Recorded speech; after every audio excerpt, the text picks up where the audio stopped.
This is Hope Matters, a program presented by Mount Olive Lutheran Church here in Santa Monica, California. And I'm Pastor Shafer, the senior pastor here at Mount Olive. And we do this program, we talk to interesting people from around the country and around the world about the theme of hope, because we believe that hope matters. My guest this week is Bob Warren, who I see is also on screen with his dog. And Pastor Warren has been a friend of mine for, let's see, Bob, it would have 32 years. Because we met in 87 at the first stewardship meeting, that's right. So Pastor Warren has been a parish pastor. He has started a new congregation. He served on synod and national church staffs for the ELCA. He's been vice president of a Lutheran college, Mount Lenoir Rhyne University. And he served as the interim director here in Southern California for Lutheran Social Services. So Bob, you've done a lot of different things in your professional life in the church, haven't you?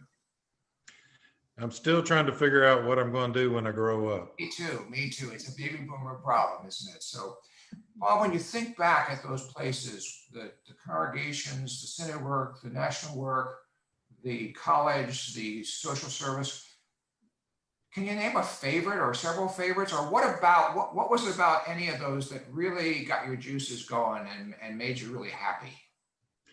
Well, actually, a lot of them, but the one that really comes to mind is kind of my claim to fame in a way, which is kind of ironic. I entered the ministry in a crisis of faith, and actually entered the ministry out of selfish reasons. And I told the call committee and each of my churches that I struggled with faith and I wanted to work full time on it. And that's why I was going into the ministry, which is pretty odd.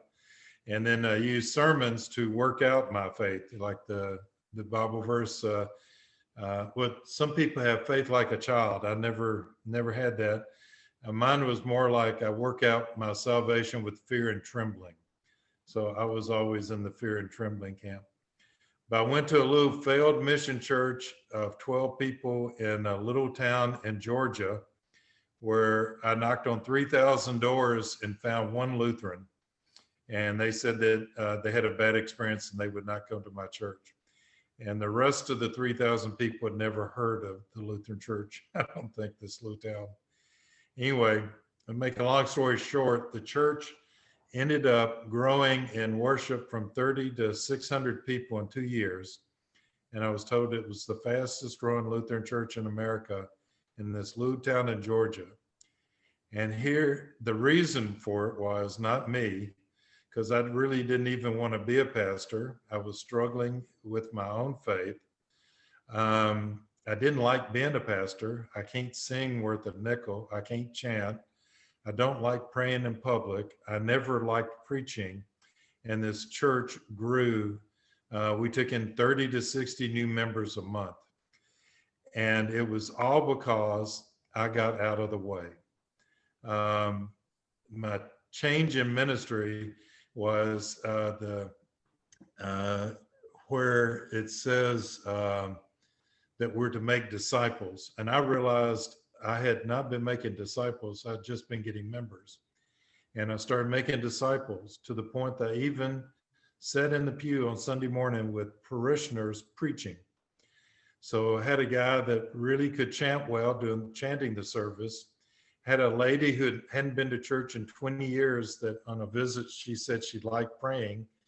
And she'd never been to church in 20 years, and she was up praying every Sunday at the altar. And then I told everybody in the church that everybody has a sermon in them, and I'm going to find it. So we had parishioners preaching. We actually ended up having a Sunday night service and a Wednesday night service just to fit in all the lay people preaching. And of course, when they preached, they invited everybody they knew. That's how the church grew. That's how they ended up coming to our church. Wonderful. Well, And you're very. so I just want to emphasize, Yeah. I feel like I had next to nothing to do with it. Never wanted to be a pastor. Sat in the pew and watched this church grow. It was a miracle, truly. Well, I think you had a little more to do with it than that, but it's nice to be modest. But Bob, for all your searching, that example proves that you're really a Lutheran, doesn't it? Because of the struggle. Well, that too, but I was thinking of the priesthood of all believers, right? Oh yeah, for sure. And that And was, everyone has a calling. I mean, Mhm. you didn't say, well, it's my job to preach and it's my job to bring new people in and it's my job to pray. You said, well, it's our job. Who can do this? And that's very Lutheran and very Martin Luther, as I understand it. Well, and me too. I didn't grow up Lutheran and ended up, again, I made that a big struggle. I spent 6 years reading the Bible, writing my own theology, read the Book of Concord, all that kind of stuff, and wrote my own theology and became a Lutheran. But one of the many things I really liked about it was the priesthood of all believers. And that was, when I did occasionally preach, that was generally the topic of my sermons. And our viewers should know that I've known Bob a long time and he is a great storyteller. So I'm sure that he's being modest about his preaching, but we'll go on to something else because he's modest today. All right. It's even, I actually, one Sunday I stood up to start preaching and we'd had a member die the night before and I couldn't talk. And somebody in the pew stood up and said, what Pastor Warren is trying to say, and he ended up preaching the sermon while I cried. That's right. But you know, Bob, I think congregations grow with pastors who are human. Well, that may have been why we were growing. Yeah, I mean, we've had nice growth here, and I think, sure, I have a piece of it, but it's a lot more than that, and they certainly know I'm human. So that's, Bob, in your more recent life, you've done a lot of projects with your wife on Habitat for Humanity, and even some in other countries, Vietnam and Egypt, as I remember, and other places. Is there a Habit for Humanity experience that sticks in your mind that when I mention that Habit for Humanity, you think of it right away?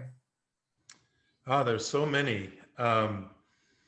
We like doing it, and now we like traveling a lot. And it's a lot of fun. Go to a foreign country and walk the streets and look at the tourist sites and eat the food and all that kind of stuff. But you can come and go through a country and not really get to know the people. I mean, you talk to a waiter or waitress, the person at the hotel, but you don't really get to know anybody. Now in Habitat, we've done, I bet 15 of them. Wow. In foreign countries. And for a week, you are sweating and struggling and working side by side with the other homeowners. Each homeowner has to put in so many hours of volunteer work. So on the site, there's maybe one or two professional builders, and then there's often 4 or 5 people who either just had their house built and they're trying to complete their hours, or they're hoping to get so many hours done so that they can get on the list to have a house built for them. So they come with a lot of enthusiasm. But anyway, for a week, you're carrying Brico blocks or hammering nails or doing something with people, regular people that you would have no contact with. And you have like 6 or 8 hours a day while you're, killing time carrying Brico blocks or whatever, to get to know somebody, often quite intimately, because you have all those hours to talk. And there's something about struggling together also that breaks down barriers where just having dinner with somebody does not. So we've had a number of experiences where we got to know people quite well. And it's actually hard to leave at the end of the week. That's great. That's great. That's wonderful. Well, Bob, our theme is hope, and I'm wondering where you find hope today, because I sure look out and see, we could make a list right now of a lot of things that give you pause, not hope. The political situation, the crisis in racism, the climate change, the economic, and then COVID on top of everything else. So there's 5, and we could probably name another 5 if we took time. So in the midst of all of that, Bob, what gives you hope? Well, so I think the best Bible verse with the word hope in it that came to my mind when you mentioned this little project was in Hebrews, the 11th chapter.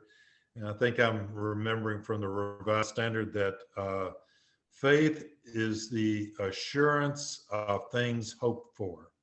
That's right. So faith is the assurance of things hoped for. And as I unpack that, the assurance comes from God. That's not from us or our act of faith or how strong our faith is at the moment, and or any of that. The assurance comes from God through his works, through his son, through the Bible, through wonderful preachers like you and others like me that struggled, and so on. So the assurance comes from God, and that's very reassuring.